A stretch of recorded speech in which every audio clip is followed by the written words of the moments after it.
What is going on, guys, and welcome back to the channel. In the last video, we took the super cheap turbo Civic out and we made almost 30 pounds of boost on the garage built D16 that we built right here, running our clean injection CI 700cc injectors, and this thing was absolutely flying. But up until now, we've been using a fixed duty cycle boost control strategy, and that causes us to spin in the low gears and make a ton of boost in the higher gears. And I've also gotten a bunch of questions on how to set up boost by gear. So today we're going to dive into that and try to get this thing dialed in using our boost by gear tables. So let's get through the intro and jump right into today's video.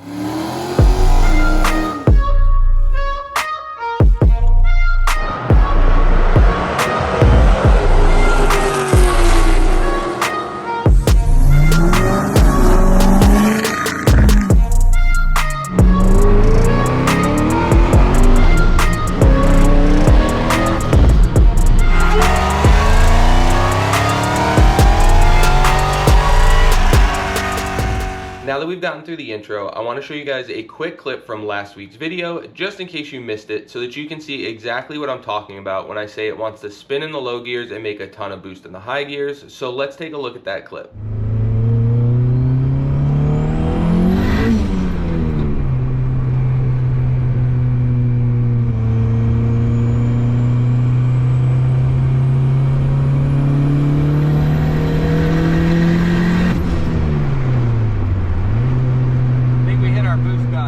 As you guys can see, with that fixed duty cycle, it just spins in second gear, but then when we get into the higher gears where it's going to make more boost based off of load, it just runs right into boost cut.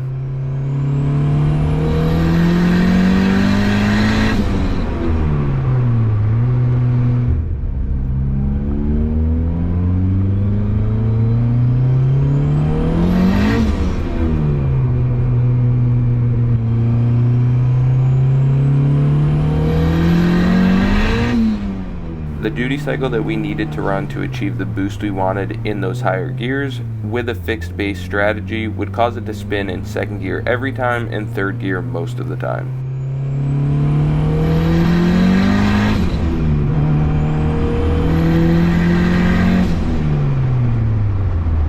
So now that we've taken a look at that clip, you guys can see that this thing was absolutely flying. But we were definitely having some traction issues in those lower gears, and that's where this boost by gear table is really going to shine. Hopefully we're going to be able to feed in a little less boost down in those lower gears and then ramp it in as we're going through the gears. Now before we get started, I do want to just reiterate that I am by no means a tuner, so take anything you see in today's video with a grain of salt. I am just learning as I go, sharing with you guys what has worked for me along the way. Also, if you don't have an electronic boost control setup on your car, we are going to need that for the next step on setting up our boost by gear tables. But if you don't already have that, it's not a big deal. It's a pretty easy thing to install, and I will link a video in the description where we made our own DIY style Mac valve boost control setup that was pretty easy to install. But since then, Clean Injection has actually came out with a nice straightforward electronic boost control kit that you can order right on their site and hook up to your car pretty easily. So I will both link the video I did and their kit in the description below, so that at the end of this video, if you need to, you can go back and complete that step. So now, with all of that being said, let's get our laptop opened up. We'll fire up our Hondata S300 software and get to tuning. Alright guys, so now that we've got our Hondata S300 software opened up, let's take a real quick look at our current setup. So if we come over to our graph or our data log, you guys can see that when we floor it, our quick spool actually activates at 0.3 psi, which effectively pins the gate closed. As you can see right here, PWM is at 99%, and it will maintain that 99% until we hit our targeted boost for our quick spool, at which point it reverts back to our fixed duty cycle of 61%, and then it will just maintain that 61% throughout the whole pull. That is with a fixed based duty cycle. So if we look at our parameters here, as you guys can see, we're using the fixed duty cycle. In this case, we have it set at 63% right now.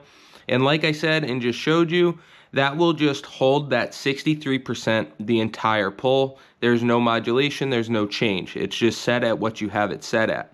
Now what we're going to be setting up today is our boost by gear table, which is right down here. And the way we're going to be doing that is setting up our gear-based duty cycle.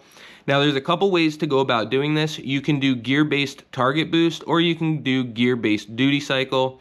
We're going to be doing duty cycle just because I have a pretty good memory of what we made at what duty cycles, and it's just going to work out better for us. Now the ideal way to do this would be to set up this pressure versus duty cycle table or chart that we have right here. And all this does is you would turn your quick spool off and have your fixed duty cycle.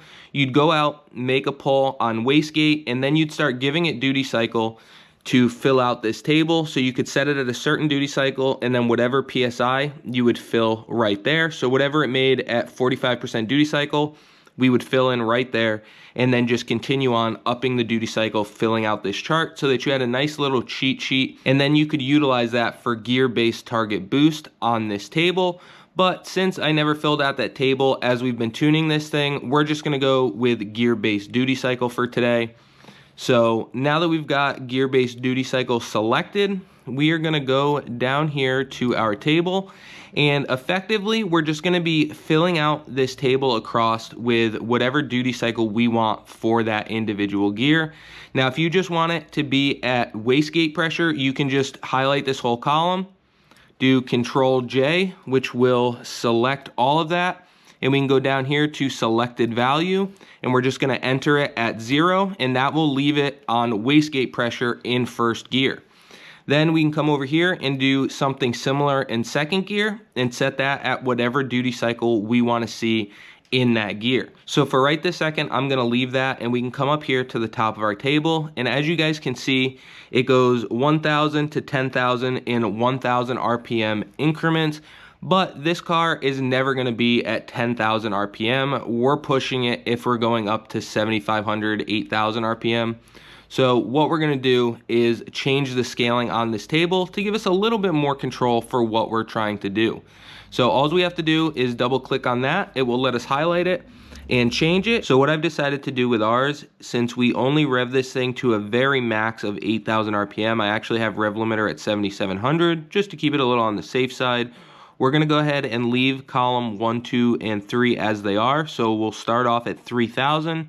Then this column here that's at 4,000, we're going to change that to 3,750.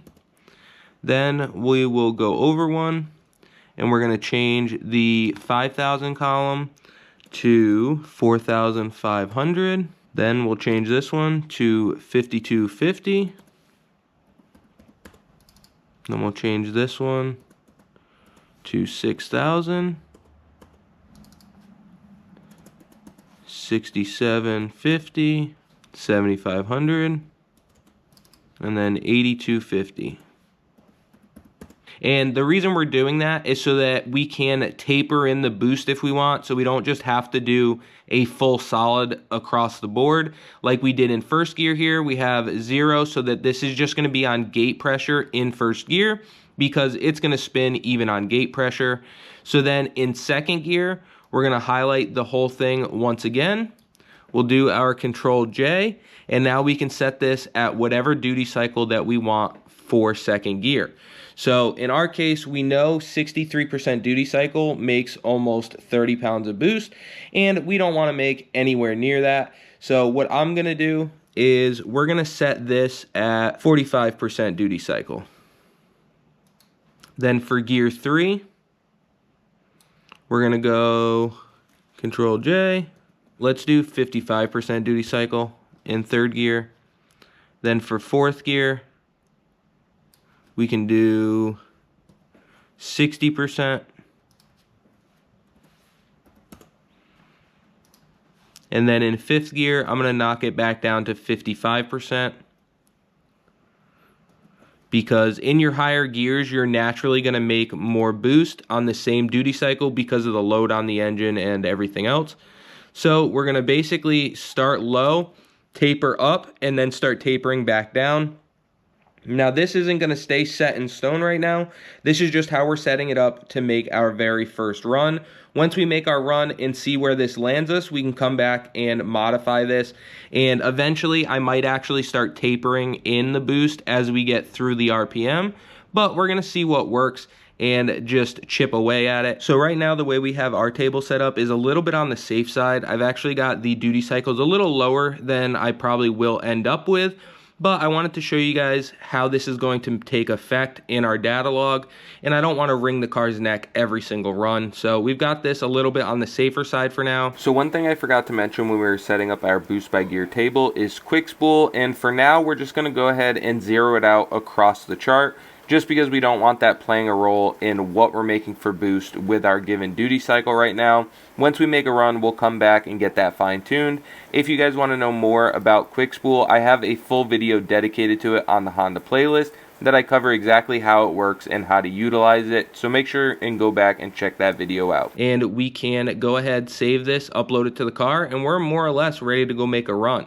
Now, before we do make our run, I want to show you guys something on the graph side of things real quick for our data log so that you guys have an easier way to come back and look at this after we make our run.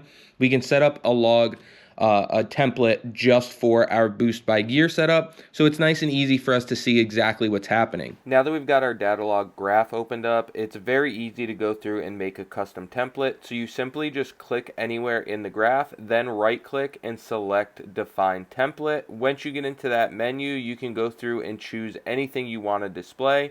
I decided to name this one boost by gear and made them all boost by gear related things. So I tried to keep it all together so that it's nice and easy for us after we make a run to come back, look at this log, and you guys can see exactly how the boost by gear is working.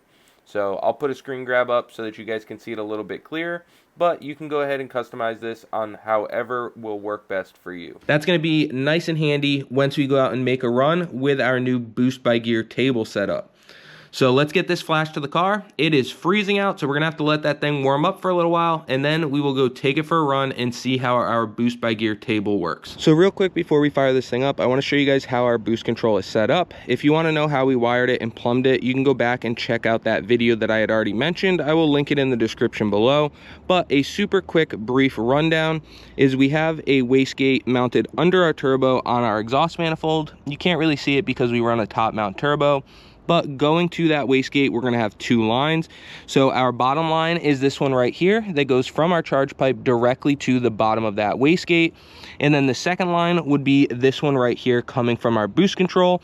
And then of course we have an inlet line to our MAC valve coming from our intake manifold that supplies pressure to our solenoid so that we can control it via duty cycle.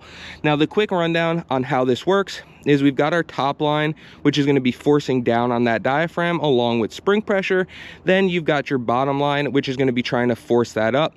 So if we don't have electronic boost control enabled, it's just going to be fighting against that spring pressure. And once you hit the spring pressure that you have in there, it'll overcome the force of the spring, opening up the diaphragm, bleeding off exhaust pressure so that it makes no more boost. But since we're using that MAC valve, we can actually apply more pressure to the spring side of that diaphragm, forcing it closed. So if we're using quick spool, we can have all the pressure going to it along with the spring. The bottom line won't be able to overcome that, so it's going to let the turbo spool up as fast as possible. Now when we have that set at, let's say, 50% duty cycle, you're only going to get about 50% of that. So once the car starts to make more than that pressure is putting out along with the spring pressure, it's going to also open up that diaphragm, bleeding off exhaust pressure, and that's how we control our boost. So just wanted to give you guys a super quick rundown. If you want to know more, check out that link that I put in the description. But let's go ahead and get this thing fired up, warmed up, and go try out our boost by gear. Let's get this thing fired up so we can start getting heat in it while we flash our new file, and then we'll test out our boost by gear.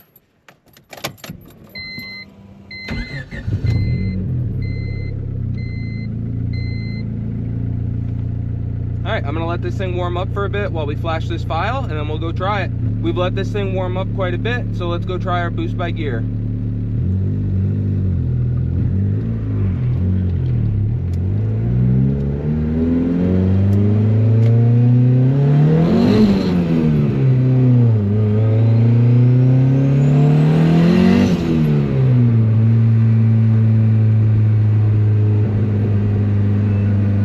Looks like like it's still gonna spin, but the road is a little damp and it's real cold out. So we'll do a log here in a second and try a couple gears at once and see what it does. All right guys, so we're gonna make our first log here and see what happens. I'm not gonna go super crazy, like rev limiter every gear or anything like that.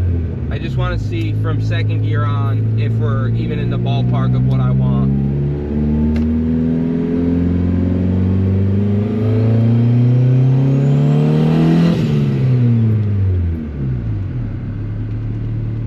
So that was second gear.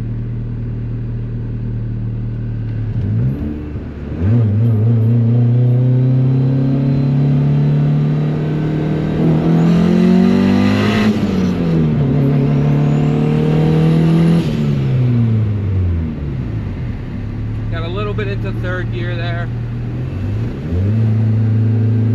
It's definitely turned down from what it was.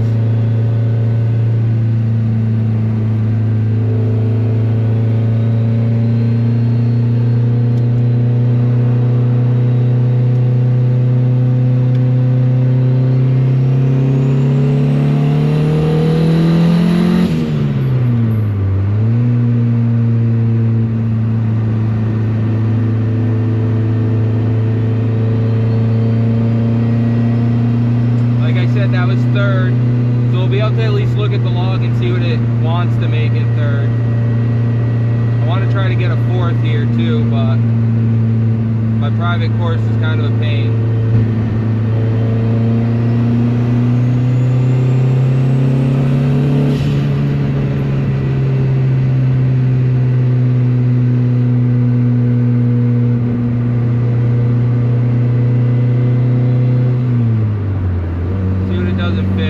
At least we'll be able to see what it's commanding.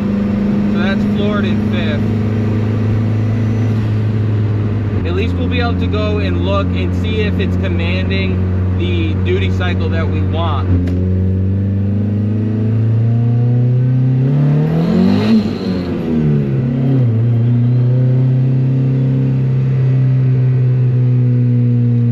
Wanted to at least see what it's commanding in first, but still blowing the tires off.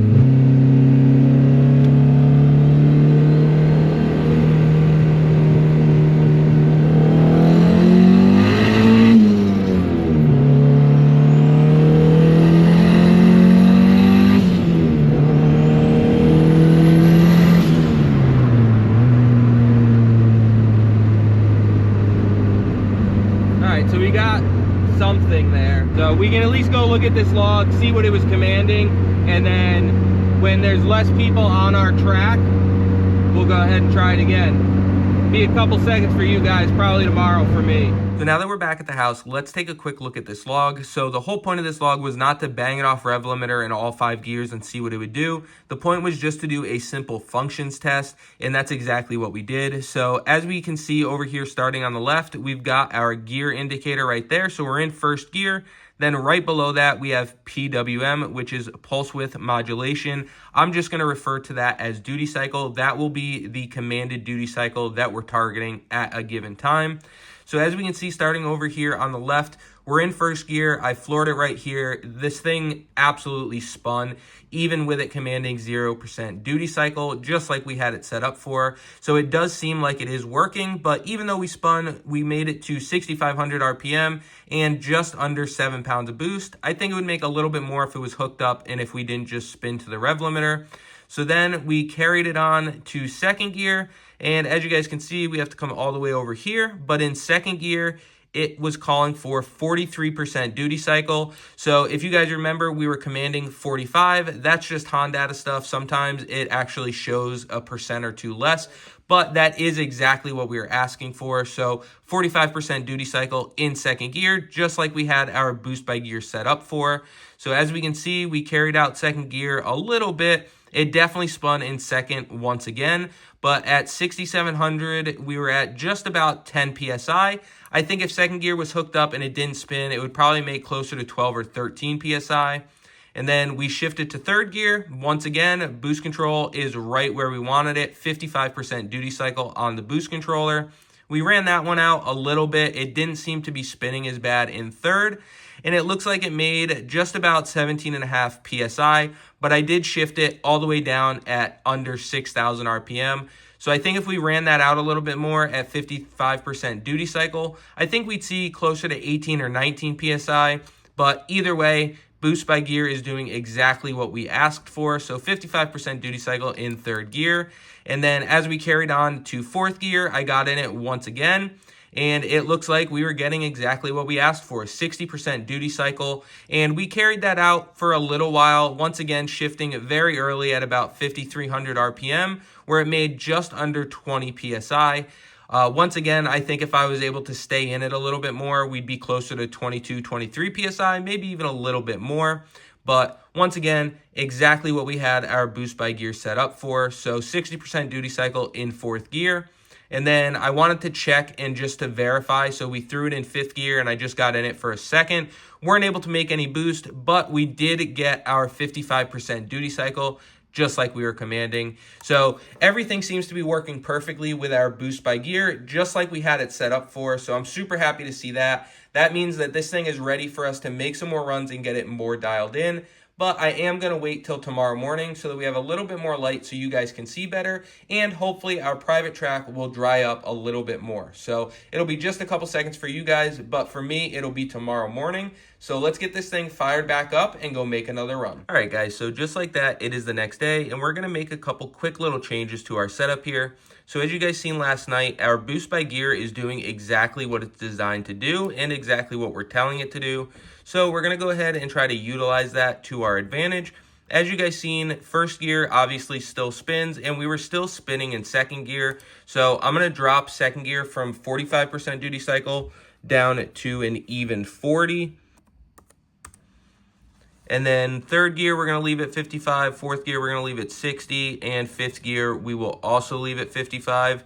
But we are going to play around with quick spool a little bit. Since we're already spinning in first and second gear, I'm going to leave those at 0, and we're going to start off in third gear. So for third gear, I'm going to give it 12 PSI.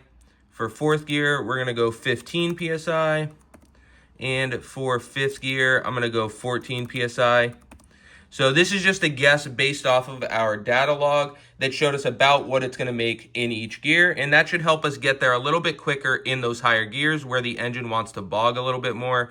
Down in first and second, it has no problem spooling up because it rises through the RPM very quickly, a lot of times causing us to spin the tire. So we're trying to limit how much we're spinning, and then when we can put down the power, roll in the boost a little bit quicker. Like I said, we're not going for any crazy amounts of boost here. We're just trying to get our boost by gear dialed in and have some fun with this thing. So now that we've got those two things taken care of, I'm going to save this file. We'll start the car back up and go give it another try. Let's get this thing fired up, get some heat in it, and go try it again.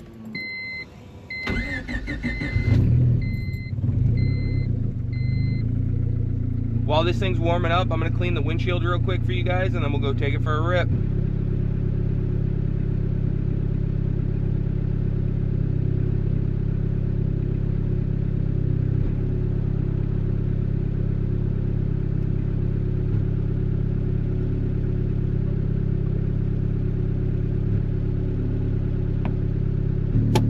All right, let's go try this thing. I apologize for the windshield. This thing is absolutely smoked, but cleaned it up the best we could, so.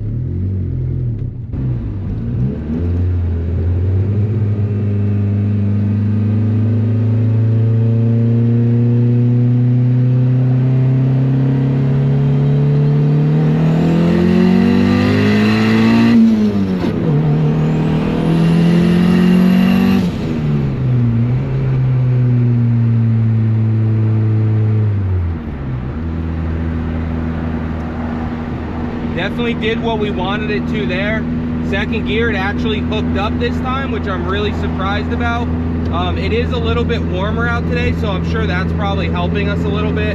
But between that and we turned the boost down a little bit more in second, not using quick spool, it definitely helped. And then once we got into third, quick spool kicked in, it started making boost, and this thing pulled really good. So I'm actually really happy with that. We'll play around with it a little bit more, maybe try to see what it does in fourth gear, and then take a look at the log and go from there.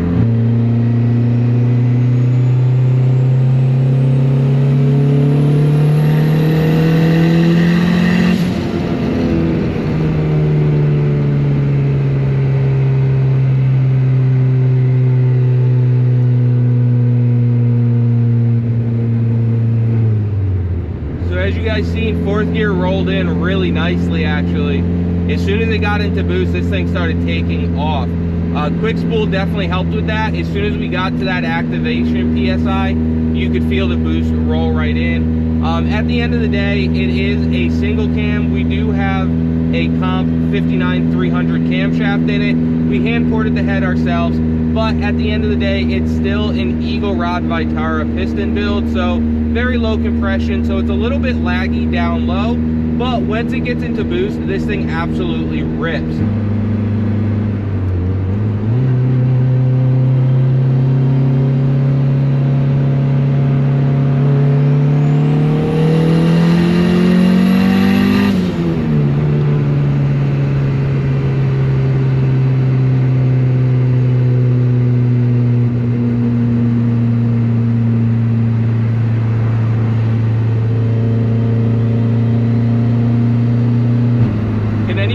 Tell what that thing actually is? It's a Lotus something, that's all I know.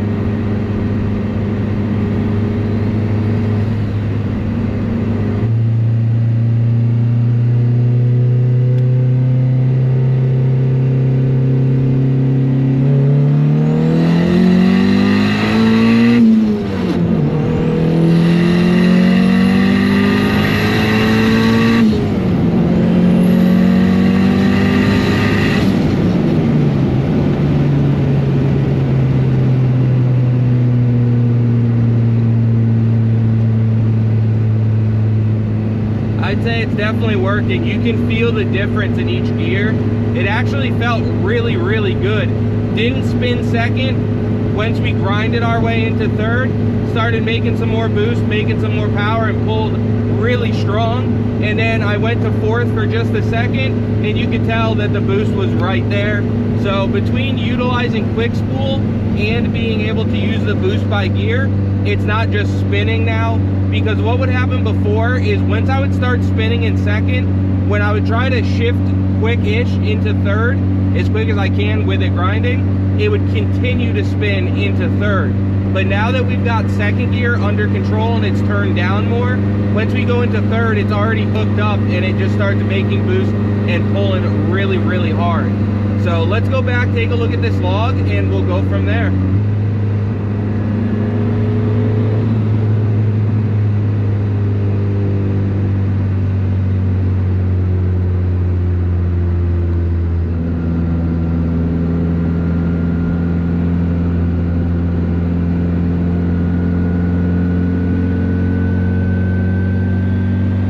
Real fun car on a road course.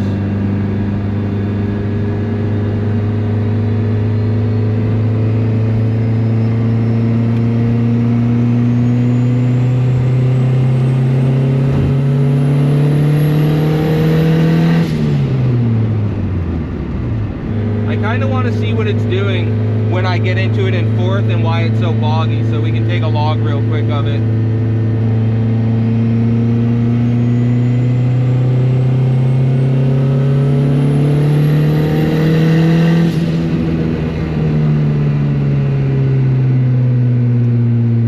Should be all I need to see.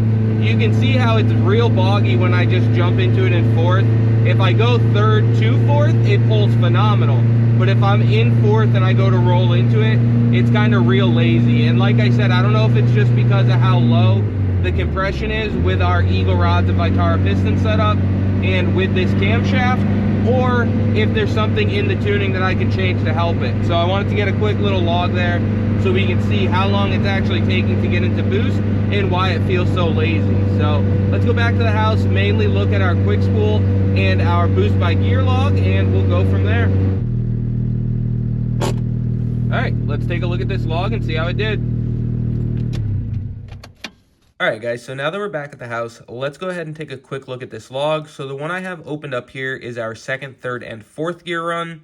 So we're going to start off over here on the left, and as you guys can see, in second gear, we floored it. We have quick spool set at 0 in second gear, so no quick spool activation. It went straight to our 40% duty cycle, and at 40% duty cycle in second gear, it looks like it made just about 12 PSI, and we didn't experience any wheel spin, so it felt hooked up in second gear, which was absolutely awesome. This thing hasn't been hooked up in second gear in a very long time.